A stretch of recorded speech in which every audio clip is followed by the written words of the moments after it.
আমরা দোয়া করি আল্লাহ পাক আমাদের সবাইকে হুসাইন রাদিয়াল্লাহু আনহু মতো সাহস ক্যারেজ দান করুন, তাদের মতো বীরত্বপূর্ণ ঈমান দান করুন এবং জুলুমের বিরুদ্ধে তার মতো দাঁড়িয়ে যাওয়ার মানসিকতা দান করুন। আল্লাহ পাক সারা দুনিয়া থেকে ইয়াজিদদেরকে ধ্বংস করুন এবং রাসূল সাল্লাল্লাহু আলাইহি ওয়াসাল্লামের কলিজার টুকরা নাতি হুসাইন রাদিয়াল্লাহু আনহুকে আল্লাহ পাক জান্নাতের উচ্চ মর্যাদা দান করুন। তো এখানে দেখুন মুসা আলাইহিস সালামের নাজাতের সাথে আশুরার ঘটনা জড়িত।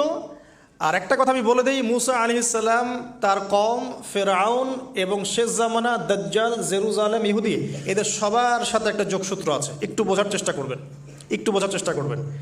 আবার বলছি, রোজাটা রাখছি আমরা আশুরার স্মৃতিতে, ওই স্মরণে। এই আশুরার দিন, এর ঘটনা, মুসা আলাইহিস সালামের কওম, ফেরাউন, বনু ইসরাইল, এখনকার জেরুজালেম, জিউসদের উত্থান, শেষ জামানা, এই প্রত্যেকটা বিষয় কানেক্টেড আছে। আমি জানি না কিভাবে আমি শব্দ নিয়ে আপনাদেরকে বোঝাবো। আমি এখনগুলো লেকচারগুলোতে বলি যে আমি লাস্ট 3-4 বছর থেকে একটা প্রবলেম ফেস করছি। অনেক কিছু বুঝতে পারছি কিন্তু আমি আপনাকে বোঝাতে পারছি না।